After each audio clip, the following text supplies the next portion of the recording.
Yeah, yeah. Looking at my watch and say it's time to get it, yeah.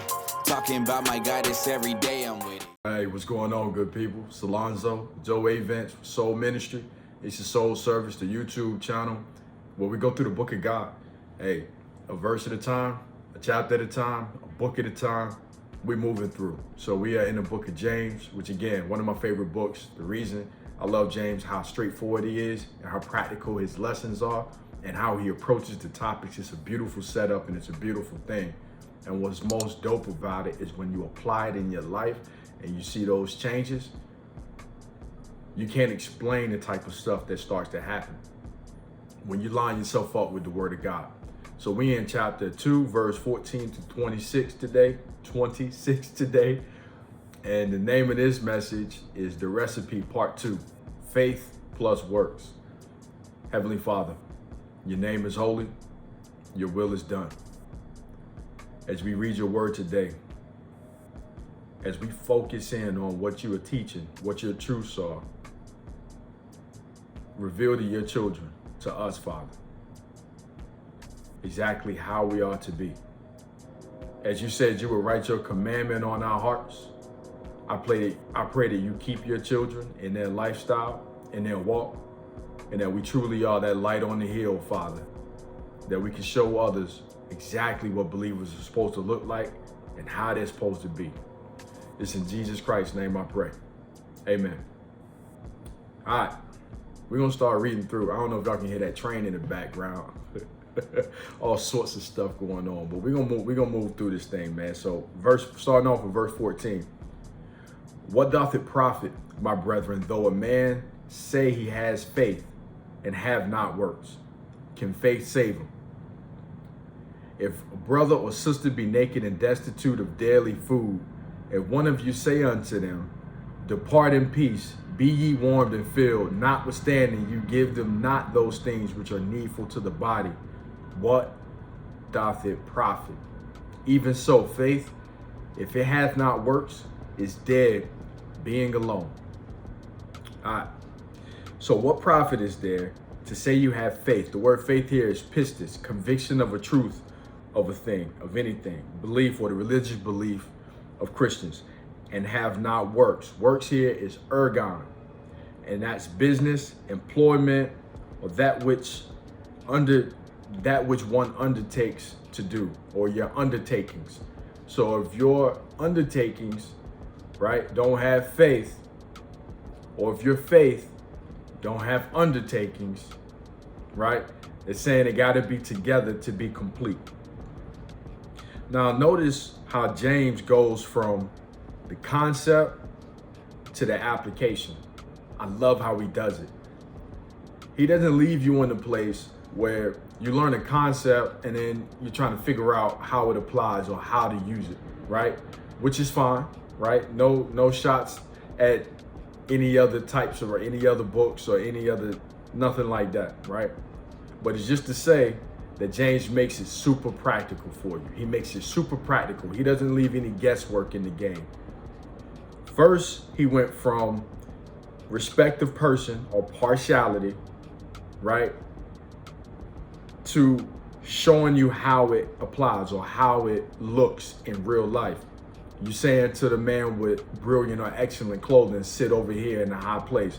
And to the poor, you sit over here at my feet at a footstool, right? Or you basically under me, right? He talks about the partiality and he shows you how it looks. Now he's talking about faith, right? And he's talking about how it looks or how you use it. Basically, principalities, high places, high things in high places on this earth though. Like how you use them on this earth. The faith should end up being works, your undertakings. Now, this isn't to say, right? I want to say this. I want this to be perfectly clear. I want this to be so clear, God. Bless my words. This is to say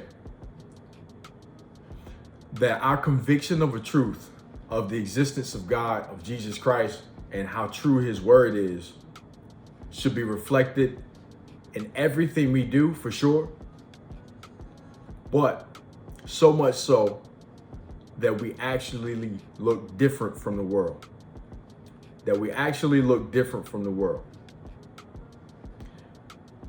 He said, what good is it if your brother or sister be destitute of clothing and daily food, and you say, hey, have faith, you're good, right? Depart, you praying for them, you telling them they gonna be good, God's gonna take care of you. What good is that if you ain't providing them the food and the clothes? We sitting on all these extra clothes in our closet that you can never wear, right? Refrigerator cabinets full of food that you're gonna end up throwing out at some point. But your brother or sister doesn't have either one of those. They're lacking in some regard. And instead of saying, come over to the crib and get a plate, or come over, hey, we got all this extra stuff, take this. Instead of saying that, instead of making sure they're good by our actions, I'll pray for you, right? We got to get better, y'all. We got to get better. Our faith without works mean nothing. So he went from faith, right, to works, almsgiving. Remember how Jesus talked about where your treasure is, there will your heart be also. You remember he talked about that. James boils down the concepts and he ends up getting around to money. Not literally though. It's an interesting thing because he talks about the gay clothing, the excellent clothing, status or stature. We associate that with what? Money, right? For the most part. That's not always the case, but for the most part, we're going to talk about today. It boils down to money, how much you got. Then he goes from talking about faith and then your works being almsgiving or given to the poor, right? Which, right, involved in what? Money. Jesus talked about your treasure being where your heart is. Lay not up for yourself treasures on this earth where moth, dust, rust, right, corrupts, thieves break through and steal. And think about Scrooge. How Scrooge loved to have, I don't know if y'all used to watch Scrooge back in the day or used to, anyway, he had his vault with all this gold or treasure in it just so he could swim in it. he used to have swim trunks and jump off the diving board into a pile of riches, you know, just so he could have it. There was no use, right? He wasn't putting what he had as material possessions to use, right? So Scrooge, essentially, his treasures were of this earth. He had the works, but he had no faith, right? He didn't have the belief that there was a God, the conviction of a truth of a thing, because Scrooge went out there helping the people, almsgiving, right? I'm not saying that your faith should always be almsgiving. That's not what I'm saying either, because it can show in different ways, right? This YouTube channel is a work of faith, right? The book that God put in me to write is a work of faith, right? The way we behave or treat our spouse, our children, our fellow man, our neighbor, that's a work of faith, right? The way we walk in integrity and walk in God's commandments, that's our work and faith, right? And please understand this, that's your work and faith. You can believe all day. You can believe in God all day. And we're going to get into what James said. The devils believe too, and they tremble, right? But the faith is walking in that thing and the works is walking in that thing and upholding the commandments that God put in you. And that's why you hear believers today say, you don't got to uphold the commandments. All faith, no works. Dead. Dead. And then you see people who say, hey, I got integrity. I'm a good person, right? No belief, no faith. Dead. Join together. That's the recipe. That's the recipe. You can't have one without the other, right? Not if you're trying to walk this thing out right. Let's keep going. What verse? I don't know what verse I don't know what verse I stopped off at, y'all. You don't have to excuse me. Yep. I got time. We got time. Verse 18. Yea, a man say, thou hast faith and I have works. Show me thy faith without thy works, and I will show thee my faith by my works. Thou believest that there is one God. Thou doest well. the devils also believe and tremble. There's no difference. There's no difference between the devils and you for just believing. Ain't that wild? Ain't that wild that there's no difference? He makes it clear that there's no difference between the devils and someone who believes in God. No difference. Yeah, you're convicted of a truth. The devils know for sure. They know who God is. You remember that? Yeah, I don't know if y'all remember that scripture where the evil spirit said to the disciples, Peter I know, right? Peter I know, Paul I know, but who are you? Like, gee, I know Jesus, I know Peter, I know Paul, but who are you? Who are you? Right? Thou believest that there is one God, thou do as well. The devils also believe and tremble. They're scared. But wilt thou know, O vain man, that faith without works is dead? Wilt thou know? Interestingly enough, I'm reading from the KJV, y'all. Interestingly enough, what he said is, do you want to know? That's what that means. Do you want to know, O foolish man, that faith without works is dead? Do you want to know that? Do you want to be convicted of that truth? Do you want to walk out the faith? Think about what that means, y'all. Think about what that means. The brother's mother asked Jesus, can we be baptized with the baptism you are baptized with? Talking about Jesus Christ. Can we sit in your left hand on your right hand? Not knowing Jesus Christ was going to die. He was going to die. And they asked, can we be baptized with the baptism you're baptized with? Can we sit on the right hand and on your left hand in the kingdom of heaven? Jesus said, yeah, for sure. For sure. You can be baptized with the baptism. I can give you that. I can't give you that seat that you're asking for in heaven. That's for the Father. That was only for the Father. Think about that, y'all. Think about that. Oh, foolish man. Oh, foolish man. The faith that you have, if it doesn't boil down to the work you put in, is dead, y'all. It's dead. So what is the works? What are the works for you? What has God put in you? What gifts do you have that you're burying in the sand? Think about it. What did he give you that you're supposed to be bringing increase with?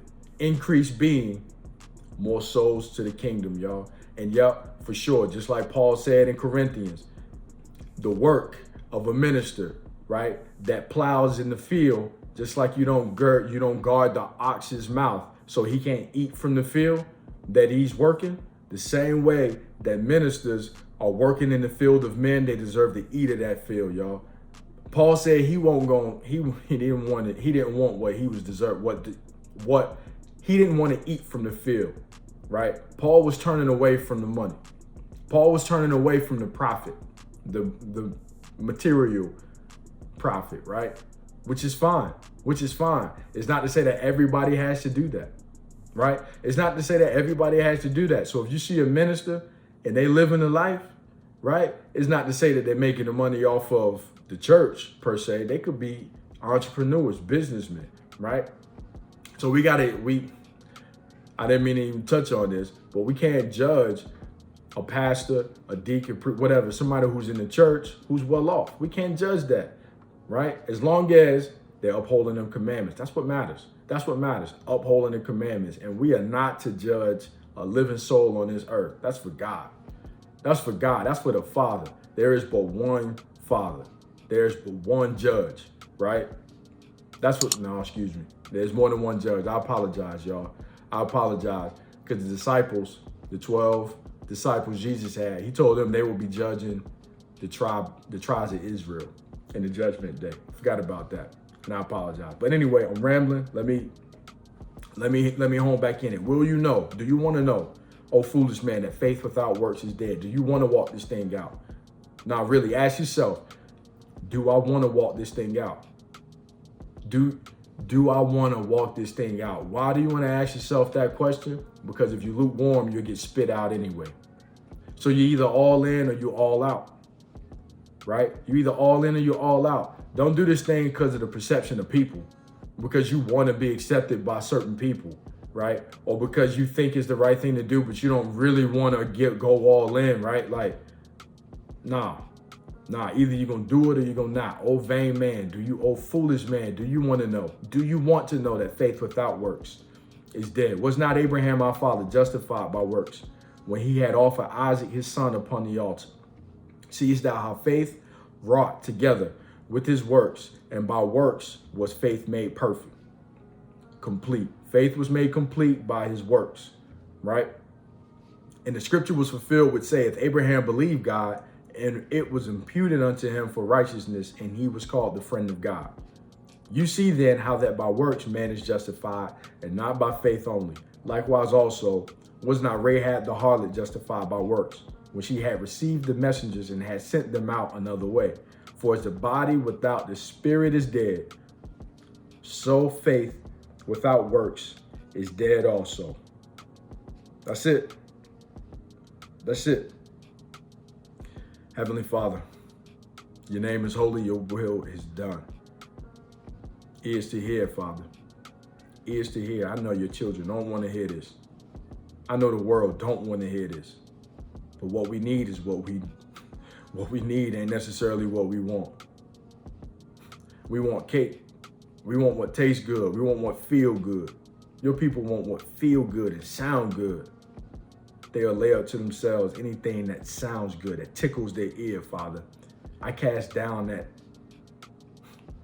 fruitless mindset, God. Like, truly, may you truly raise your children up to be lovers of truth, so they will not believe a lie, so they will not love a lie, God. Raise up your children. Raise up us all, God. We need help. We need help. I pray the cares of the world is never a concern, never a problem for your children, because that faith that we are held in higher regard than birds and flowers, than lilies in the field, that you will provide what we need, God, can encourage us on our everyday decisions to press forward. It's in Jesus Christ's name I pray. Amen. That's it, people. Make sure you like, subscribe, share the channel, man. You ain't got no choice but to get something out of this. Not because it's me, but because it's him. That's just it. His word never returns void. So if you ain't sharing this channel, if you ain't sharing this, you being selfish. You being selfish. I'm gonna be honest, while I'm putting it out, I don't talk about it as much as I should. But that's my weakness. That's one of my weaknesses. And that's why I need you. That's why I need you. That's why I need help. Because where I'm weak, you're strong. That's why we are a team. All of us are in this thing together, believe it or not. So whether you contributing to the videos or not, if you like them, if you're learning something, then share it. That's it. That's all I ask. Share this thing. Get God's word out there. I love y'all, man. Later.